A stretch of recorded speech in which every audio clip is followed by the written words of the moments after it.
Sheikh Imran was a man deeply rooted in the traditions of his faith. Born and raised in a small village in Pakistan, he had risen through the ranks of the Islamic community to become a respected sheikh, a teacher of the Qur'an, and a guide to those who sought wisdom from Islam.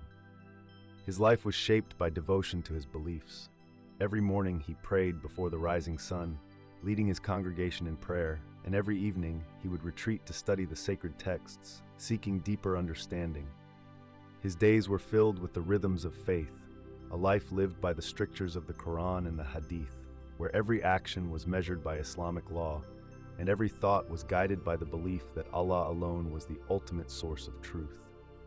At home, Imran was a loving husband to Fatima and a devoted father to his children, but his relationships with his family were governed by the same discipline that defined his public life. Fatima, a woman who shared his faith and dedication, expected nothing less than complete adherence to the values they had both inherited. Their children, raised in the shadow of their father's unwavering commitment, knew little else but the daily rituals of their religion. Imran's community revered him. He was a man of knowledge and respect, seen as a pillar of the local mosque, someone who lived with honor and humility. Yet beneath the surface, there were moments of doubt, quiet questions that he dare not voice. His heart, though outwardly steady in his faith, often wrestled with a deep, unspoken yearning for something more, something beyond the rituals and laws he so strictly followed. These feelings were buried deep within him, hidden by the weight of his responsibilities and the expectations of those around him. But all of that was about to change. Imran's life, as he knew it, was about to be turned upside down in an unimaginable way, through an event that would challenge everything he had ever believed in, shaking him to his very core. What began as a typical day would soon spiral into a near-death experience, leading him to confront the reality of his own mortality and ultimately, the very foundations of his faith. As he lay on the operating table, drifting in and out of consciousness, Imran could not have known that the journey he was about to embark on would alter his life forever. What he would come to learn in the afterlife would defy everything he had been taught, forcing him to confront the truth in a way that no earthly scripture or teacher had ever done before. I am Sheikh Imran, and I've spent my entire life in service to Allah, guiding others in the ways of Islam, teaching them the Quran, and upholding the sacred traditions. I've always prided myself on being steadfast in my faith.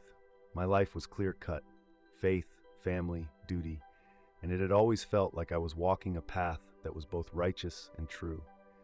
But the truth, as I would soon learn, is often not what we expect.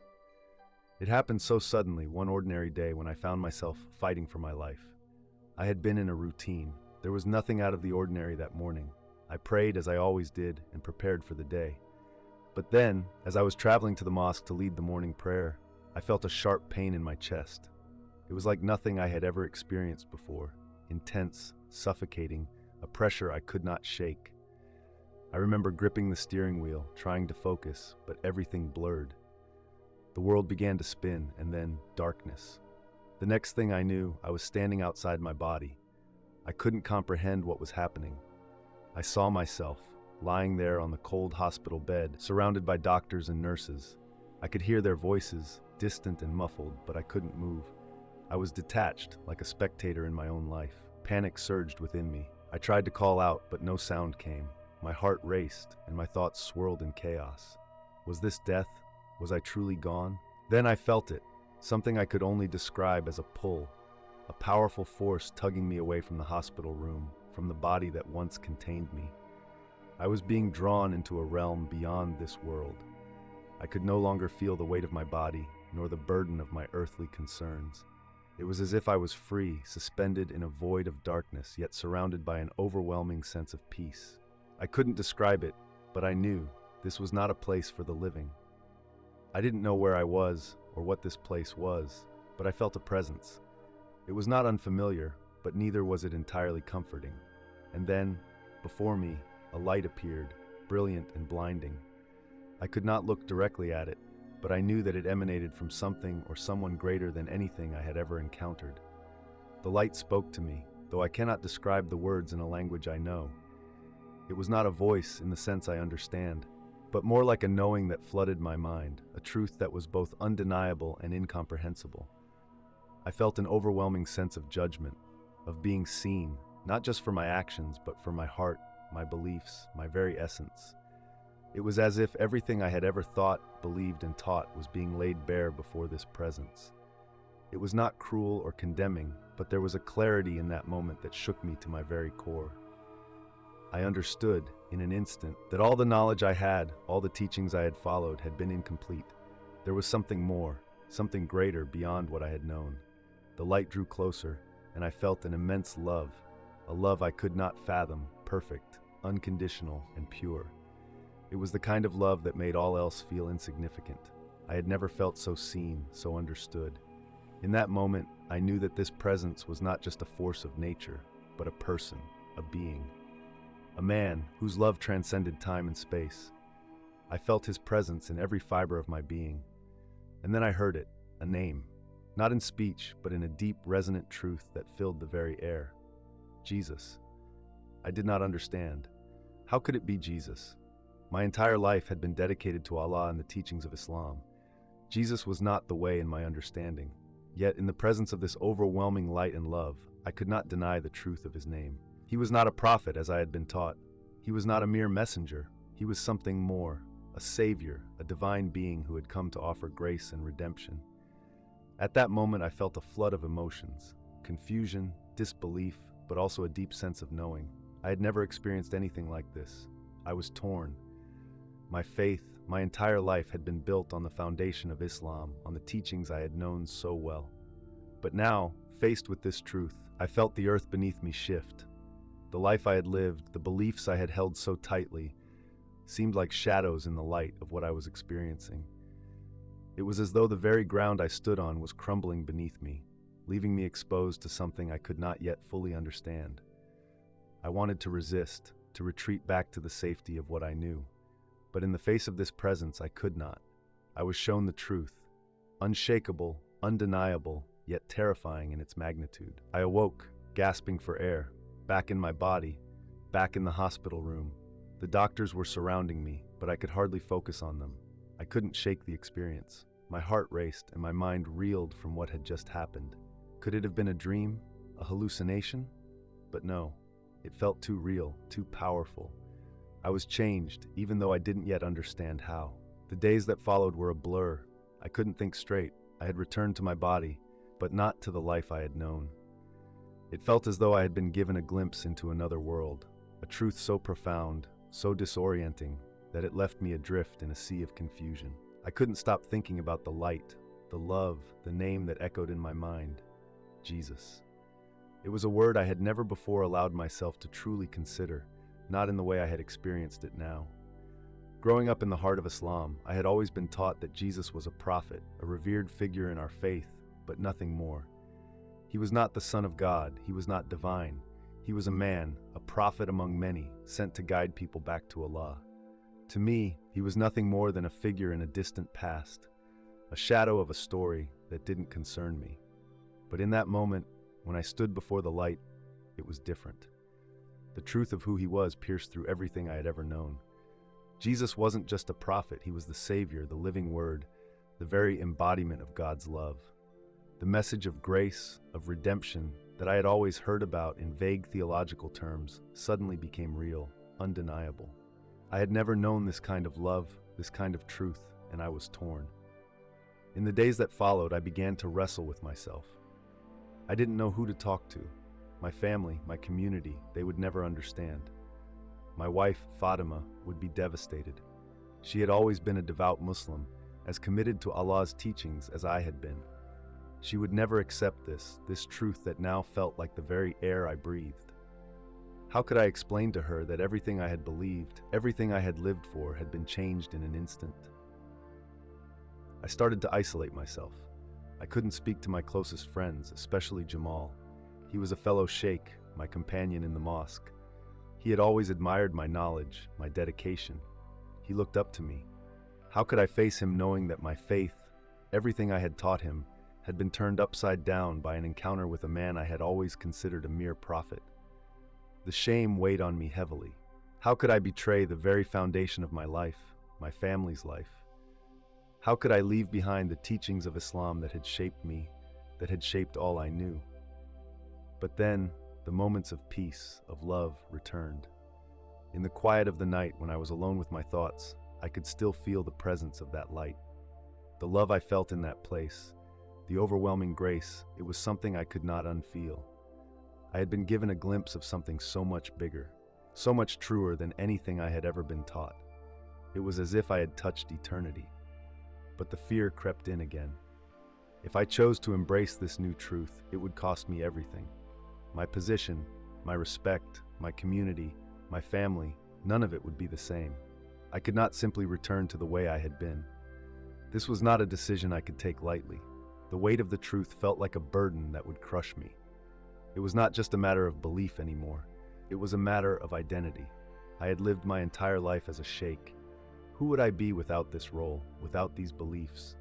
Would I be a stranger to my own family, a foreigner in my own community? Fatima began to notice the change in me. She would ask questions, concern in her voice. "Imran, what is troubling you? You've been distant lately. You've been quiet. Is something wrong?" I would give her half-hearted answers, telling her that I was tired, that the demands of my work had taken a toll on me.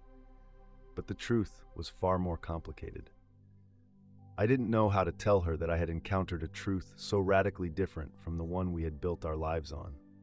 It was one night, sitting alone in the dark, when I felt the weight of this internal battle more than ever. I had not slept in days, consumed by this newfound truth. My heart longed for the peace I had felt in that light, the peace that had washed over me. But the cost of that peace seemed too great.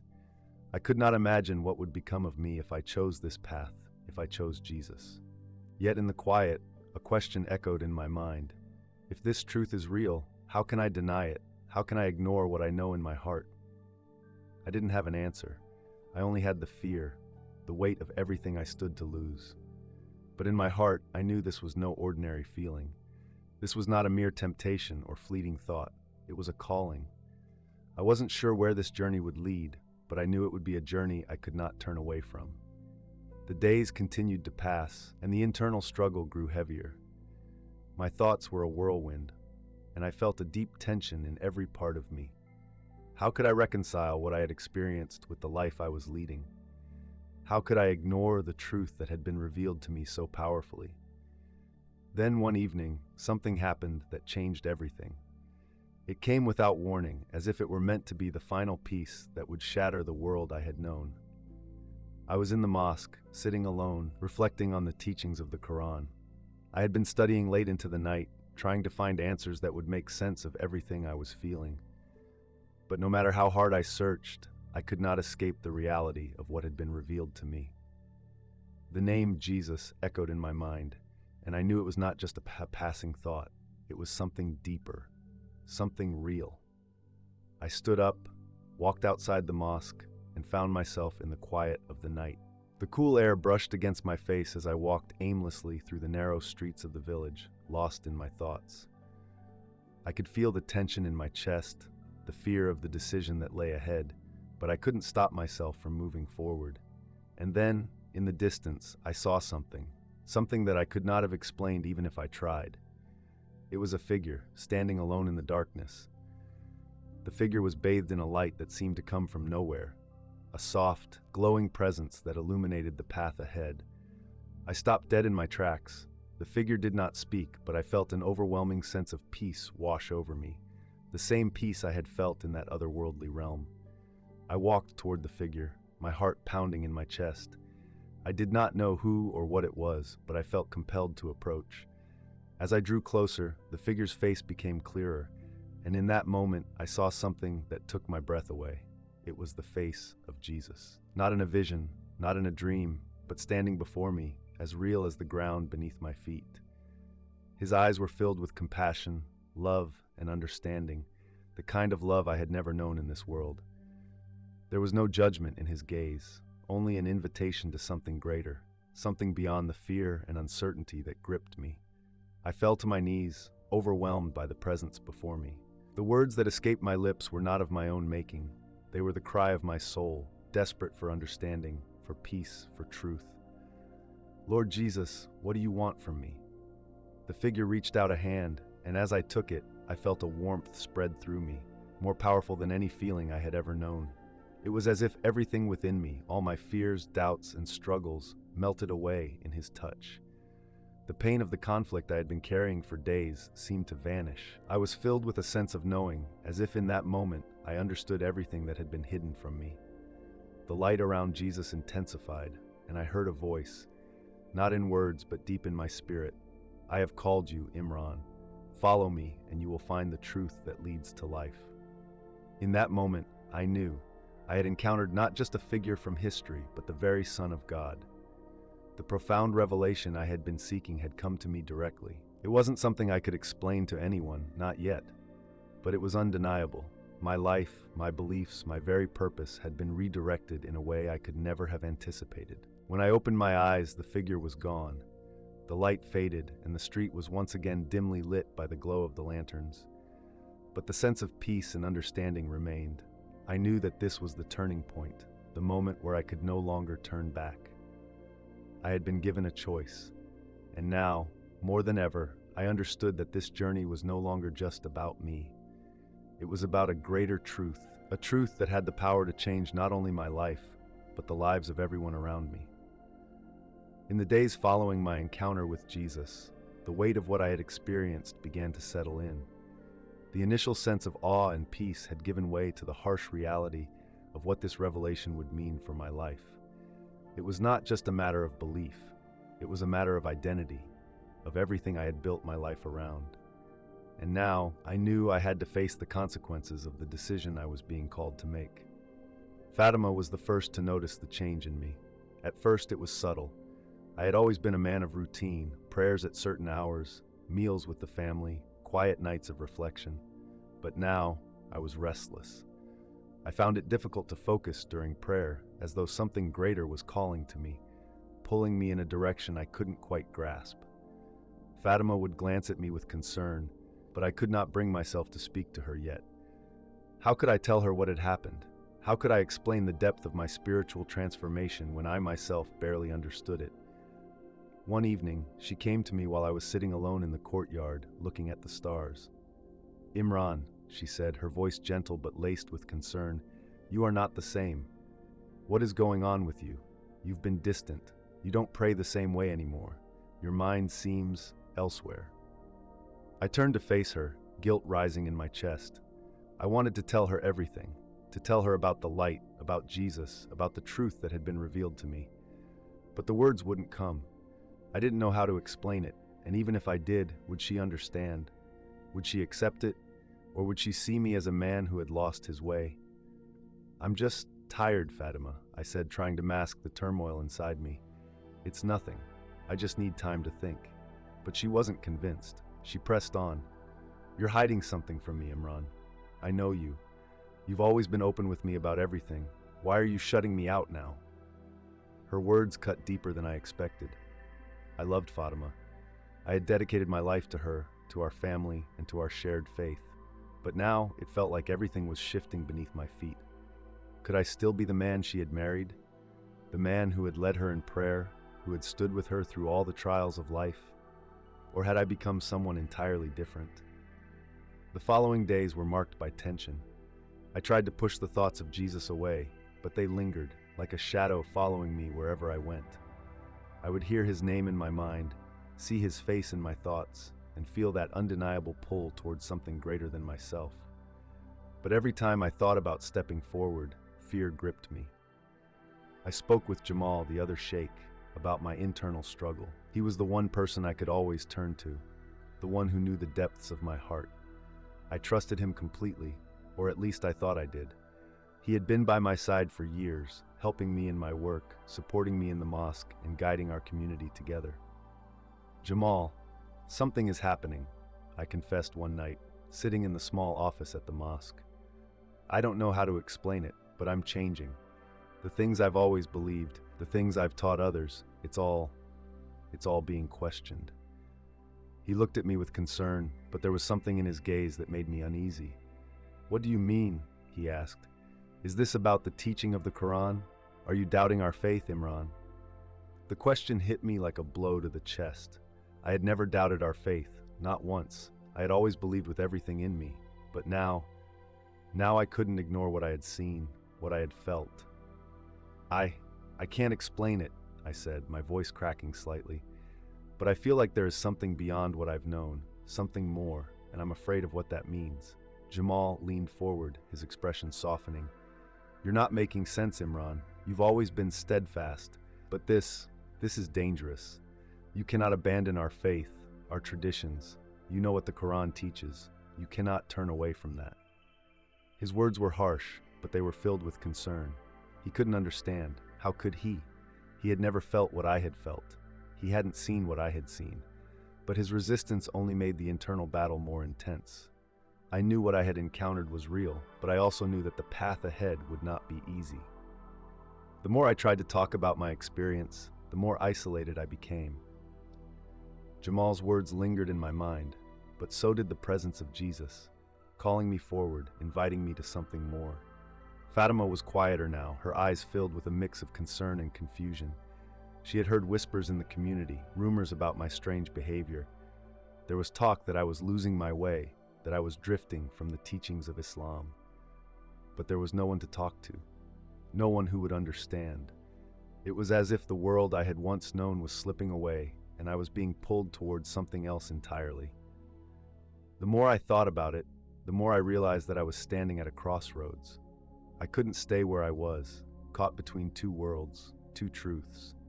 I had to make a choice, but it was so much harder than I had ever imagined. As the days wore on, the weight of my decision grew heavier, pulling me in opposite directions.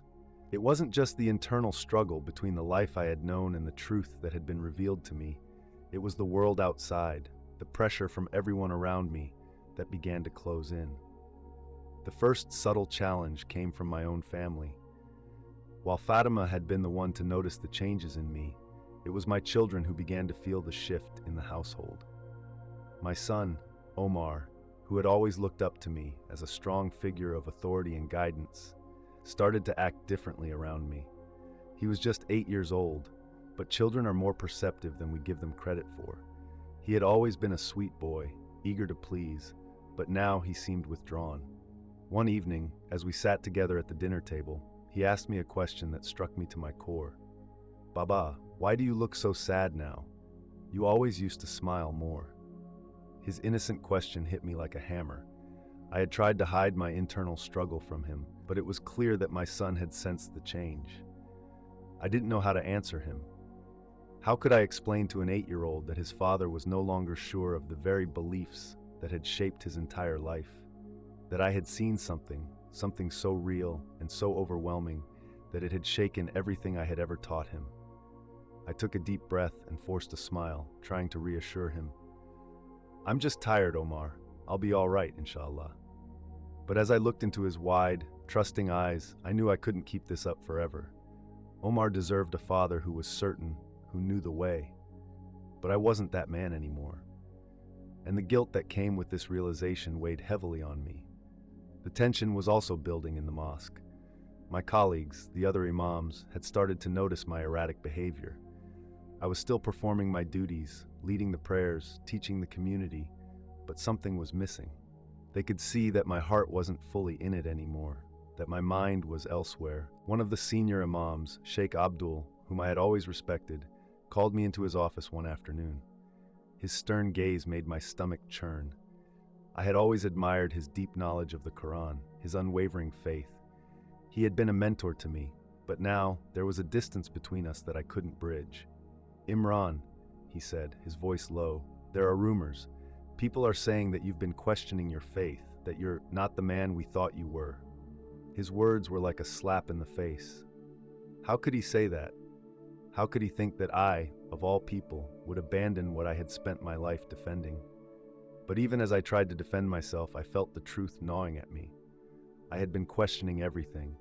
The teachings of Islam, the very foundation of my life, no longer felt solid beneath my feet. And every time I tried to ignore it, to suppress the pull toward Jesus, it grew stronger. Sheikh Abdul's eyes softened slightly, but there was still a sharp edge to his voice. "Imran, this is dangerous. You are risking your place in the community. The path you are on will lead to nothing but ruin. We've seen it happen before, with others who've abandoned their faith. I didn't know how to respond. The weight of his words felt crushing. I had been a respected sheikh, a leader in my community. To walk away from Islam, to embrace this new truth, meant losing everything I had worked for. It meant losing my family's respect, my community's trust, and perhaps even my own sense of self. But even as these fears crowded my mind, I could hear the soft whisper of truth in my soul.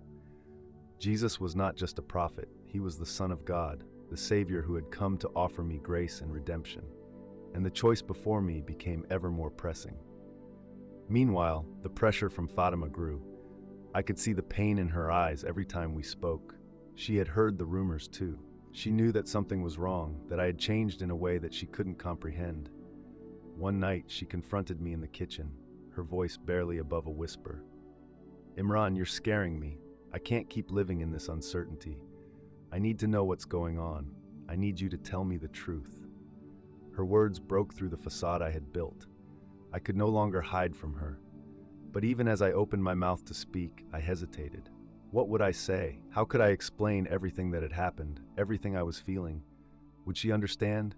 Would she still love me if I told her that I was considering leaving Islam behind? The fear of rejection, the fear of losing everything, paralyzed me. I can't explain it, Fatima. Not yet, I said, my voice trembling. But I need time. I need space to figure this out. Her eyes filled with tears. "Imran, I don't know how much longer I can watch you drift away from me, from our family, from our faith. You're losing yourself, and I'm afraid you won't come back." The pain in her voice pierced my heart.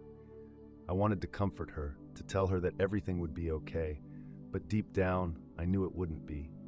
I was no longer the man I once was, and the choice I was facing would change everything. As the days passed, my internal battle grew more intense. It was as if the very fabric of my life was unraveling, and I was powerless to stop it. Each interaction with those closest to me seemed to deepen the divide between who I had been and who I was becoming. Fatima's concern was becoming unbearable.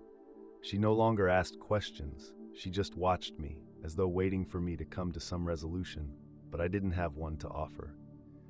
The conversations we used to have, filled with laughter and warmth, had grown strained. We rarely spoke now, and when we did, it was about trivial matters, the small things that kept us tethered to the semblance of a normal life. But beneath it all, I could feel the tension, the distance growing wider. One evening, as we sat together after dinner, she asked again, her voice laced with quiet desperation, "Imran, what are you looking for? What is it that you need to find?" I didn't know how to answer her anymore.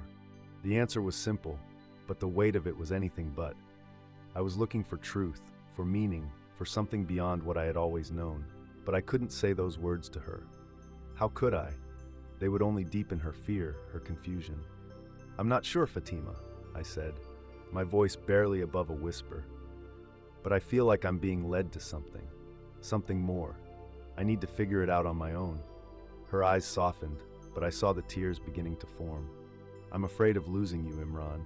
You're slipping away from me, and I don't know how to bring you back." The pain in her voice was like a dagger to my heart. I wanted to hold her, to reassure her that I wasn't leaving her, that I wasn't abandoning our family. But the truth was, I was being pulled in a direction that terrified me, and I didn't know how to stop it. It wasn't just Fatima. I began to feel alienated from everyone around me. My fellow imams, once my trusted companions in faith, were starting to distance themselves. They could see the changes in me, and they didn't understand. They didn't know what had happened during my near-death experience, nor could they comprehend the profound shift that had taken place in my heart.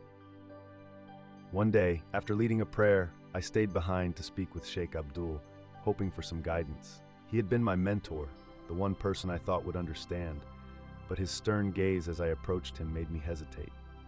"Imran," he said, his voice sharp, "I know what's going on. The rumors are true, aren't they? You're turning your back on our faith, aren't you?"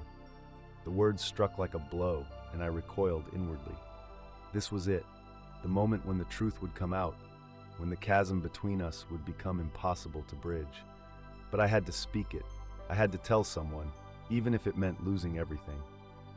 Abdul, it's not that simple, I said, my voice trembling.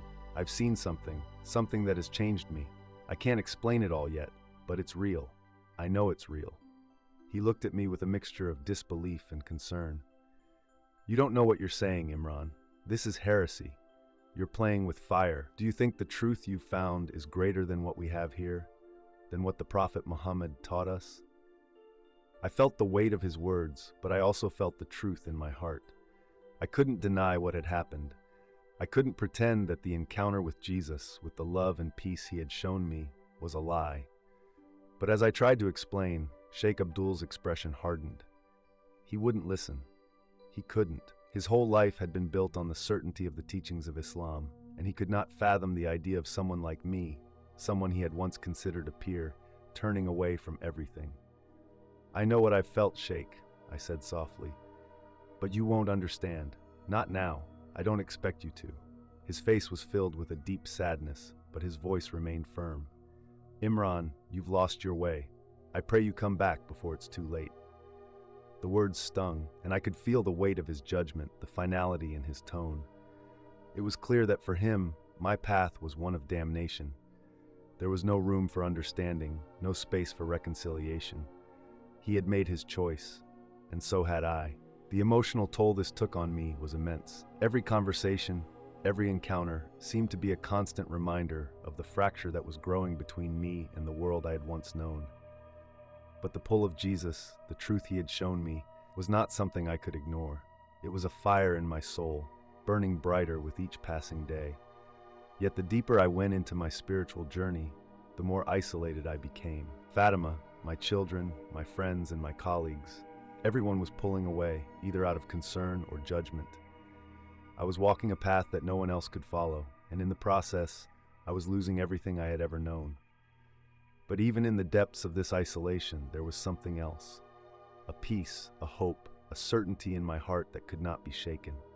Jesus was with me, and no matter what I lost in this world, I had found something far greater. The more I delved into my journey, the more the tension between my old life and the new reality I was embracing escalated. It wasn't just the pressure from family, friends, and the mosque. It was as though the universe itself was conspiring to test my resolve, to challenge me to stand firm in the truth that had been revealed to me.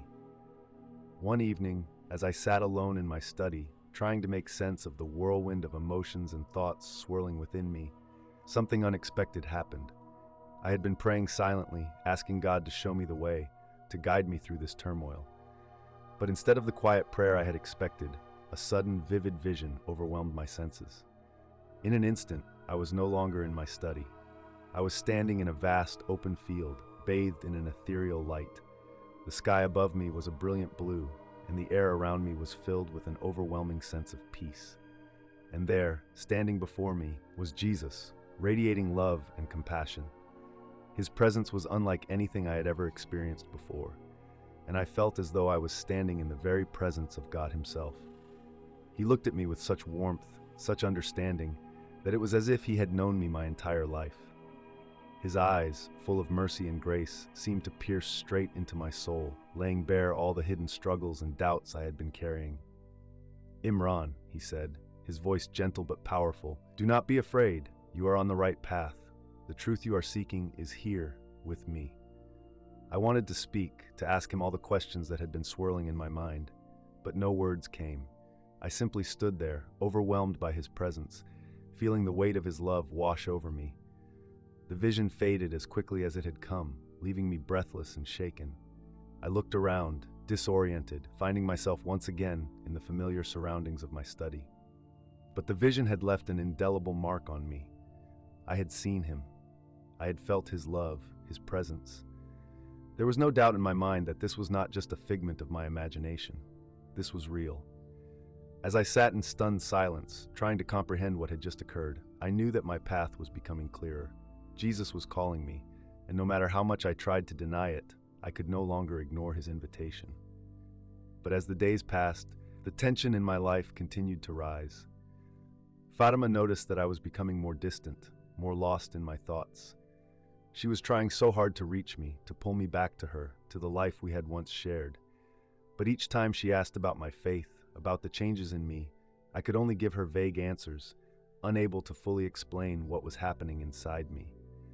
How could I tell her the truth?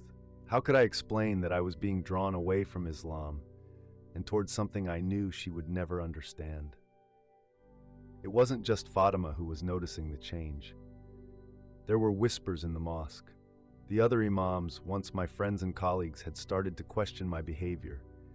I could feel their eyes on me as I led the prayers, their judgment weighing heavily on my shoulders. It wasn't just about the rumors anymore. It was about what I was doing to the community, to the image of Islam that I had once helped to uphold. One evening, after a particularly tense prayer session, I found myself once again in the presence of Sheikh Abdul. He had been watching me closely, his eyes narrowing with suspicion. When he called me into his office, I knew that this conversation was inevitable. "Imran," he began, his voice heavy with concern, "I've been hearing things. You've been acting strangely, and I've seen the change in you. You've been questioning things that we can't question. You're leading yourself down a dangerous path, and you know it." His words were sharp, his gaze accusing. But this time I wasn't afraid. This time I knew what I had to say. "I've seen something, Sheikh," I said, my voice steady. "I've felt something that cannot be ignored. Jesus is the way, the truth, and the life. I can't turn away from him anymore." The look on Sheikh Abdul's face was one of utter disbelief. He stood up from his desk, his hands shaking with anger. "You've lost your mind, Imran," he shouted, his voice rising. "How can you say that? Jesus is not the way. The Prophet Muhammad is the final messenger of God. You cannot forsake everything we've built, everything you've believed in." I stood my ground, my heart pounding in my chest. I know what I've experienced and I can't deny it. I've seen the truth, Sheikh. I've felt it, and I can't go back to the life I once had. There was a long silence between us, thick with the weight of our differing beliefs. Sheikh Abdul's eyes burned with anger, but I could also see the pain behind his gaze. He had been my mentor, my guide, and to him I had become a traitor, a blasphemer. "You're making a terrible mistake, Imran," he said, his voice quieter now, laced with sorrow. "I pray you come to your senses before it's too late." But as I walked away from his office that night, I knew that I had made my choice. The path ahead was uncertain, filled with challenges and struggles, but it was a path that I could not turn away from, no matter the cost. As the days turned into weeks, the growing chasm between my old life and my new beliefs became impossible to ignore. The tension within me was like a storm, unpredictable and overwhelming, tearing at everything I once held dear. Fatima, though she had tried so hard to remain strong, was starting to crack under the weight of my transformation.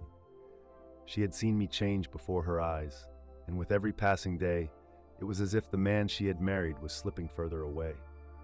One evening, as we sat together in silence, she finally spoke the words that had been lingering between us for so long. "Imran, I can't keep doing this. I can't keep pretending that everything is okay when it's not. You're not the same person anymore. And I don't know how to live with this, with the way you're changing." Her voice was barely above a whisper, but it cut through me like a knife. My heart twisted with guilt and sorrow, but I couldn't bring myself to lie to her, not anymore. The truth had become too clear, too undeniable. "I'm sorry, Fatima," I said, my voice heavy with regret. "I never wanted to hurt you, but what I'm going through, what I've seen, it's not something I can ignore. I can't go back to the way things were." She shook her head, tears welling in her eyes. "I don't understand you anymore, Imran. You're abandoning everything. Our faith, our family, me. It feels like you're choosing something else over us, and I don't know how to deal with that." Her words stung, but I couldn't deny that there was truth in them. I was choosing something else. But what choice did I have?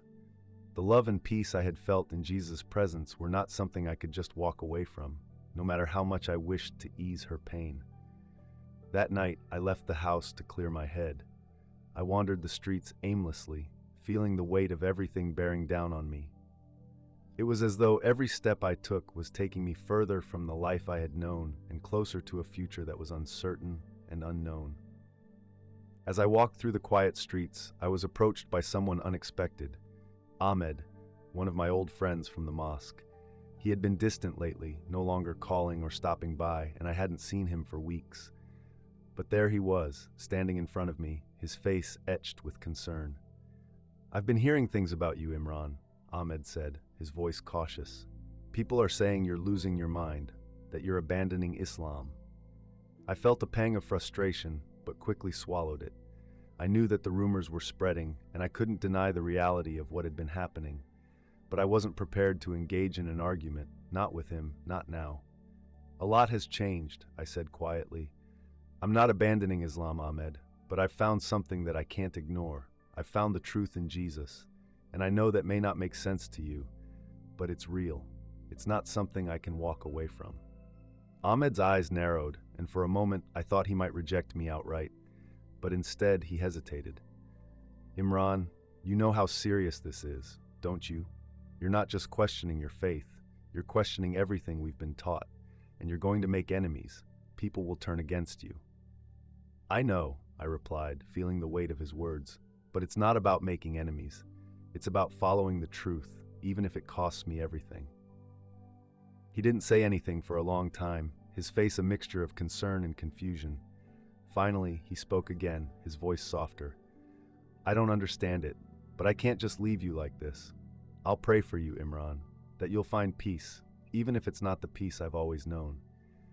And then, without another word, he turned and walked away, leaving me standing there, feeling a strange mix of comfort and sorrow. I wasn't alone in this journey, but I was alone in the way that mattered most. No one else could walk this path for me. The next few days were filled with more questions and fewer answers. Fatima, still reeling from my decision, had withdrawn further into herself. The children noticed the tension between us, and their innocent questions about why I seemed so distant were like daggers to my heart. How could I explain to them the spiritual transformation I was undergoing? How could I make them understand that the man they once knew was being reshaped into something entirely new? The mosque continued to be a place of increasing discomfort for me. The imam spoke of me in hushed tones, casting sidelong glances when I arrived for prayers. But despite the alienation, I continued to attend, if only to maintain some semblance of normalcy. Deep down, I knew I was becoming a stranger to the very faith I had once devoted my life to. I had lost my place within the community, and the deeper I ventured into my relationship with Jesus, the more isolated I became. But even in the loneliness, there was something else, something beautiful, something life-changing. There were moments of peace, of deep connection with God that I had never known before. I would pray alone in my room, my heart reaching out to Jesus, and I would feel his presence like a warm embrace, comforting me in my brokenness. One evening, after a particularly hard conversation with Fatima, I sat down in prayer once more, this time with the Bible open in front of me. The words jumped off the page, each verse speaking to the very core of my being. I felt as though Jesus was speaking directly to me, his words a balm for my soul. "Come to me, all who are weary and burdened, and I will give you rest." Matthew 11:8. Tears filled my eyes as I whispered, "I'm so weary, Lord. I'm so lost, but I know you are the rest I've been searching for." And in that moment, I felt a peace that transcended all understanding. It wasn't the peace that came from the world's approval or from fitting into the familiar. It was a peace that came from knowing that I was exactly where I needed to be, following the truth that had been revealed to me, no matter the cost. The tension in my life was escalating to a point where it felt like something had to give.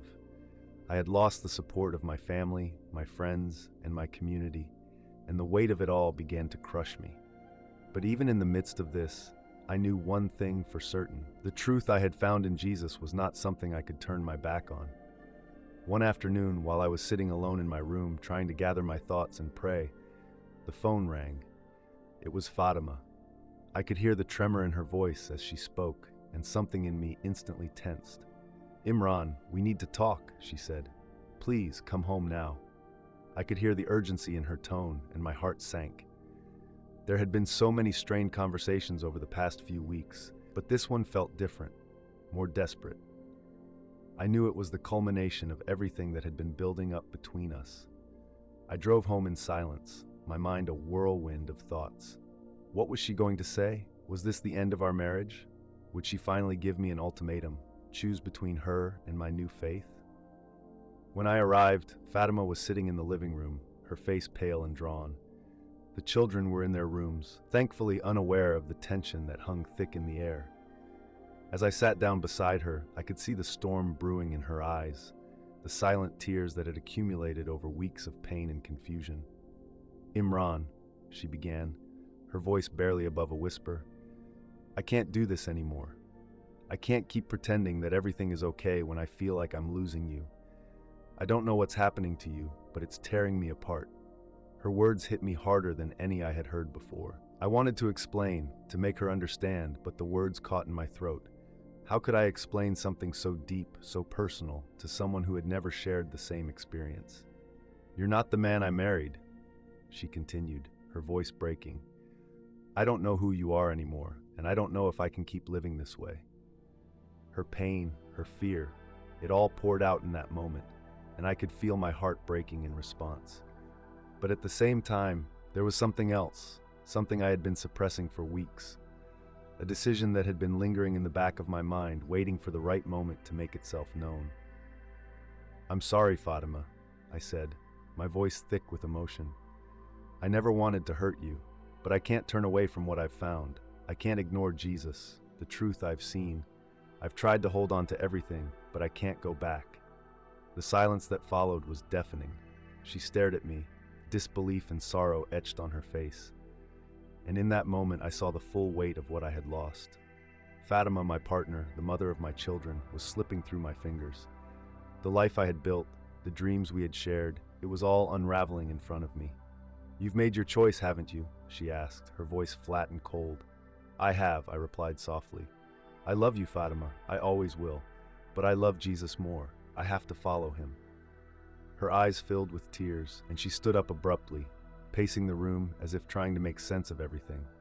I could hear her muffled sobs as she walked out of the room, but I didn't follow her. I couldn't. This was a decision I had to make on my own, and no matter how much it hurt, I had to face the consequences. The next few days were filled with emotional chaos. Fatima and I barely spoke, and when we did, it was in harsh, clipped words. She didn't want to hear me talk about Jesus. She didn't want to hear about my visions, my experiences. She just wanted her husband back, the man who had shared her life, her faith, and her dreams. But the more I tried to explain, the more I realized that she couldn't understand. She hadn't seen what I had seen. She hadn't felt the love and peace that Jesus had given me. And as much as I wanted to hold on to her, to hold on to our life together, I knew that my relationship with him was non-negotiable. It was then that the confrontation I had been dreading finally came. Sheikh Abdul called me. The phone call was short, but the message was clear. "We need to talk," he said, his voice grave. "You're bringing shame on your family, your community.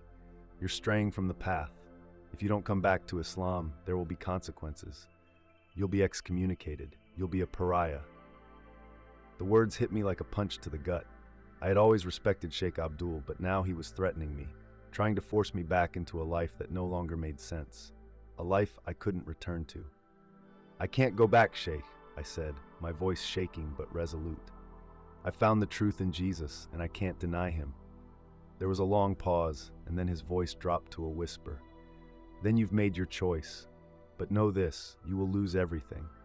You will lose your family, your friends, your community." "I'm willing to lose it all," I said, my voice steady, though my heart ached. I found something far greater. As I hung up the phone, the gravity of my situation hit me with full force. I had chosen the truth, and with it, I was choosing to lose everything that had once been my life. I was walking away from my faith, my family, and my community. The road ahead was uncertain, but one thing was clear. I was no longer the man I had once been. The days following my conversation with Sheikh Abdul were filled with a relentless storm of emotions. Guilt, doubt, and fear constantly threatened to consume me. I had made my choice, but I couldn't escape the weight of it, the consequences of turning my back on my past, on my family, on my faith. Fatima, despite her tears and pleas, seemed to be slipping further from me. The silence between us was deafening. She no longer wore the warm, understanding smile I once knew. Instead, there was an almost tangible distance between us, a gulf that seemed to grow wider with each passing day. One night, after another heated argument, she looked at me with a mixture of disbelief and sorrow. Imran, are you really willing to lose everything for this? Jesus? Do you even understand what you're doing? You're tearing this family apart. You're tearing yourself apart. Her words were like daggers, each one cutting deeper into the fabric of my heart. I wanted to tell her that I wasn't trying to hurt her, that this wasn't about me rejecting her or our family. But how could I explain the transformation that had taken place in me, the deep conviction that the truth I had found was worth any price? I know it's hard, Fatima, I said, my voice thick with emotion, but I can't deny what I've experienced. Jesus has shown me the way, and I can't go back. I wish there were another way, but there's not. I can't turn my back on him. She stood up abruptly, wiping away a tear. Then I guess we're done. I don't know who you are anymore, Imran. You're not the man I married, and I don't know how to live with this. I stood frozen, the words hanging between us like an insurmountable wall. It was as if the life I had known, the life we had built, was crumbling before my eyes. But no matter how much I ached, no matter how much I longed for her love and acceptance, I knew that I couldn't betray the truth that had been revealed to me. The next few days were filled with tension and unspoken words. Fatima became more distant, retreating into her own world, and the children seemed confused, sensing the deep sadness that had settled over the house. I had failed them in so many ways. I had failed Fatima, but in the midst of the pain, I couldn't shake the feeling that this was the path I had to walk, no matter how difficult it became. Then one day, I received an unexpected visitor. It was Ahmed, the friend who had once expressed his concern about my faith. He had been silent for weeks, and I hadn't heard from him since our last conversation. But there he was, standing at my door, his face weary but kind. "I've been thinking a lot about you, Imran," he said quietly as I invited him inside. "I know you've been through a lot, and I don't agree with the choices you've made, but I wanted to come and talk to you. I don't want to see you lose everything." We sat down at the table, and for the first time in a long while I felt the weight of someone else's concern. Ahmed was right. He didn't understand my faith, didn't understand my decision, but his compassion was undeniable. "I'm not asking you to accept what I've found, Ahmed," I said softly. "I'm not asking you to follow me, but I can't keep pretending that what I've experienced isn't real. Jesus is real. His love, his truth, everything I've felt in my heart, I know it's from him. And no matter what happens, I can't turn away from that." He looked at me long and hard, his brow furrowed with concern. "I'm afraid for you, Imran. I'm afraid you'll regret this. I'm afraid you'll lose your soul." "I know the cost," I said, my voice steady. "But I've made my choice. I've already lost everything, but in Jesus, I've found something far greater." The silence between us was thick, and for a moment I wasn't sure if he would continue the conversation or walk away. Finally, he spoke again, his voice quieter than before. "I don't know if I can support you in this, Imran, but I want you to know that I still care about you. I just hope you're not walking away from everything for something that's not real." "I understand," I said softly, "but I have to walk this path. It's the only one that leads to peace." Ahmed stood up, shaking his head. "I wish I could understand, I really do, but whatever happens, know that I'll be praying for you." With that, he left, and I was once again alone with my thoughts. The weight of my decision was heavier than ever, but I felt an odd sense of clarity. I had chosen my path. I had chosen Jesus. And no matter how much I had lost, I knew that he was with me, that he would carry me through whatever came next. That night, as I knelt in prayer, I felt the deep loneliness that had accompanied me for weeks begin to fade. There was a quiet assurance, a still small voice within me that whispered, "You are not alone. I am with you. You are mine." And in that moment, I knew that no matter the cost, no matter the pain, I was exactly where I was meant to be. The days following Ahmed's visit were some of the most difficult of my life. The weight of my decisions, the consequences of my actions, they all pressed down on me, threatening to crush my spirit. I was losing my family, my friends, and my place in the world. It felt as though I was standing on the edge of an abyss, with nothing left to hold on to. Fatima and I hardly spoke anymore. She had moved into a separate room, and the children seemed to sense the tension in the house. There was no more laughter, no more warmth, only silence, thick and suffocating. I tried to talk to her, to explain myself one last time, but it was as if the walls had already been built too high between us. One evening, as I sat in my small prayer room, I found myself staring at a picture of Jesus that had been placed there, a gift from a fellow believer I had met months ago. I had hung it there as a constant reminder of the path I had chosen. As I gazed at his face, I felt a strange sense of peace wash over me. It wasn't the peace of having everything figured out. It was the peace of knowing that I wasn't alone, that he had walked this path before me, and that he would walk it with me still. But that peace didn't erase the pain. I could still feel the sting of Fatima's words, the weight of her heartbreak. I could still hear the harsh finality in Sheikh Abdul's voice, the condemnation of my community. It was then that I made a decision. I had to confront this storm head-on.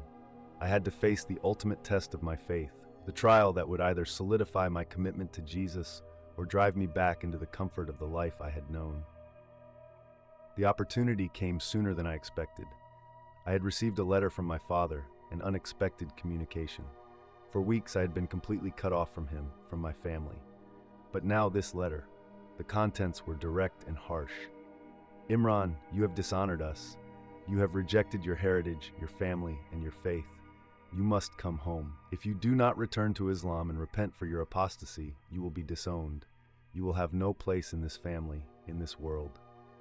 The words pierced through me, but instead of crumbling under their weight, something else surged within me, a clarity, a resolve. This was it, the moment of truth.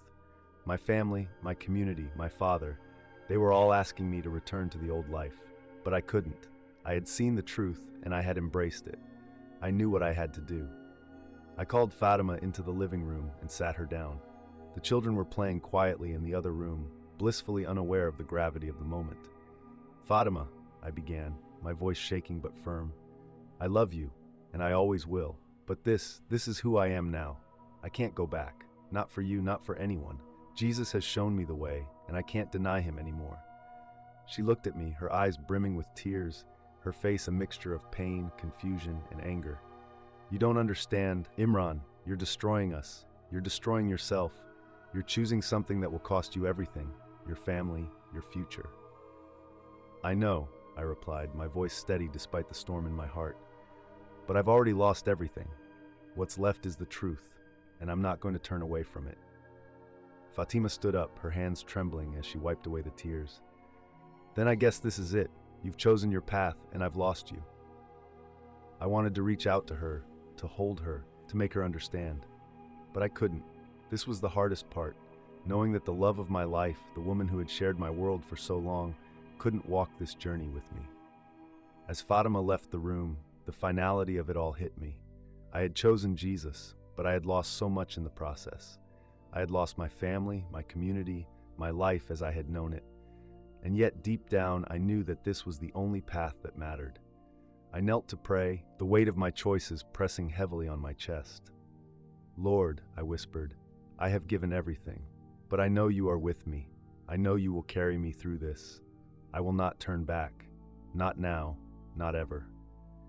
In that moment, I felt a profound sense of peace, a peace that surpassed understanding. It wasn't the peace of having all the answers or the peace of everything being easy. It was the peace of knowing that I had taken the first steps toward the ultimate truth, the truth that would bring me freedom, purpose, and redemption.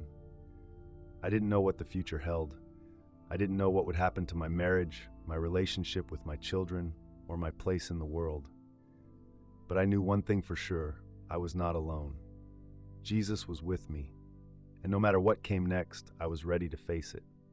The days leading up to the final confrontation with my family and community were a blur of emotions.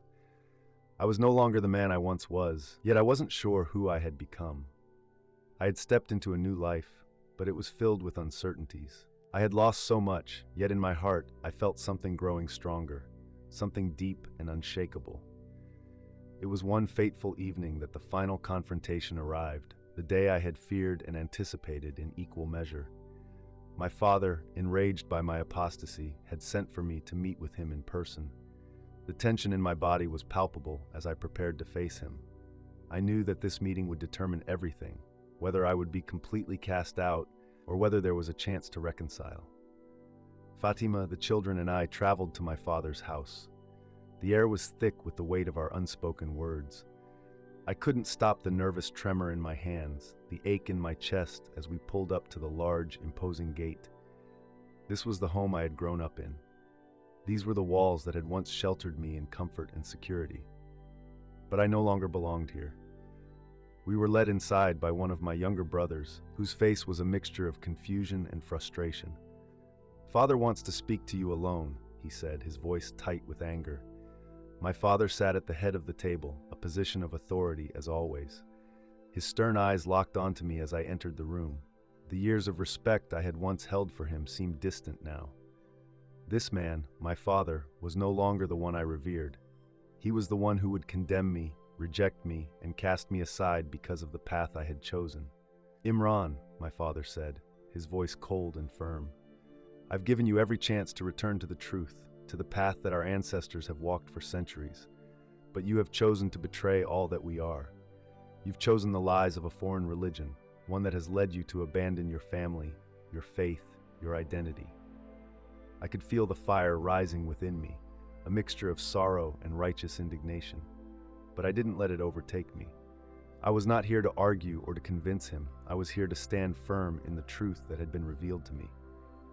"Father," I said quietly, my voice steady, "I didn't choose this lightly. I didn't abandon my family. I didn't abandon you.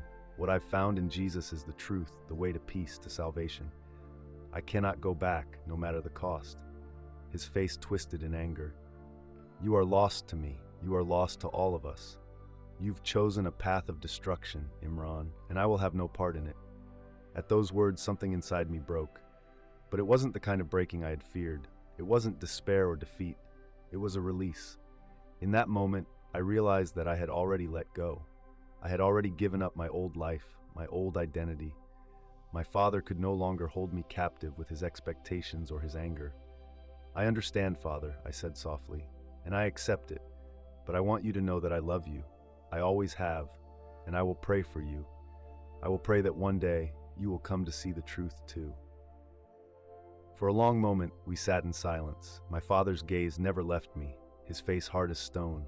I could feel the weight of his judgment pressing down on me, but I knew I had done the right thing.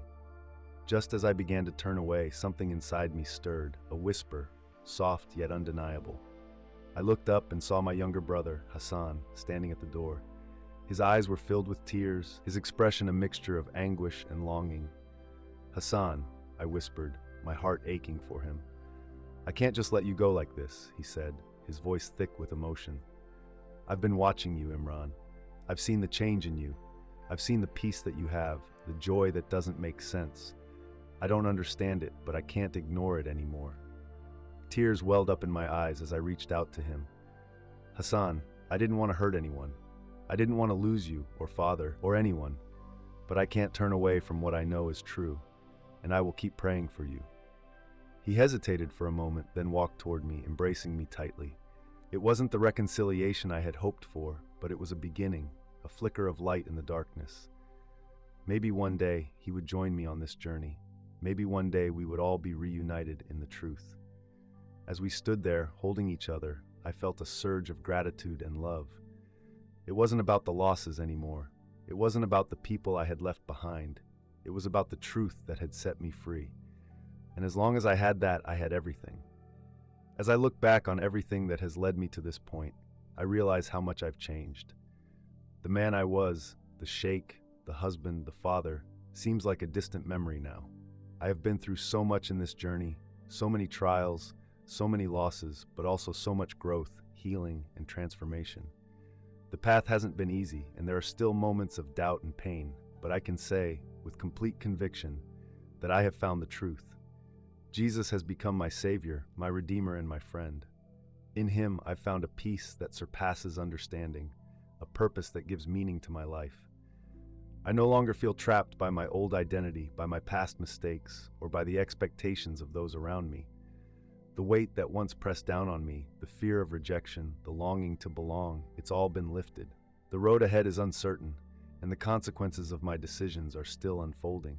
I've lost my family, my community, and the life I once knew. But I've gained something far greater. I've gained the assurance that I am a child of God, saved by grace, and that no matter what happens, I will never walk this journey alone. I still pray for my family every day. I pray that one day they will see the truth of Jesus Christ, just as I did. I pray that my children will grow up knowing Him, and that Fatima, if she ever changes her heart, will come to know the peace that I've found. In the midst of all the pain, I hold on to one simple truth: I am not who I used to be. And no matter what the world may say, no matter what anyone else may believe, I know I am walking in the light of God's love. To anyone who may be watching this, if you find yourself in a similar situation, torn between faiths, between family, or between the life you've known and the truth that's calling you, I want you to know that you are not alone. There is hope, there is redemption, and there is a path forward. Jesus will meet you where you are, just as He met me. It won't be easy, but it will be worth it. As I share my story, I pray that it encourages you to seek the truth with all your heart. It may cost you everything, but in the end, it will give you everything you've ever needed. Thank you for walking this journey with me. Please reflect on your own beliefs and consider how they align with the truth that I've discovered. If you're ready to embrace Jesus in your own life, I invite you to take that first step. And don't forget to subscribe to this channel, like this video, and share it with others who may find hope and inspiration in my story.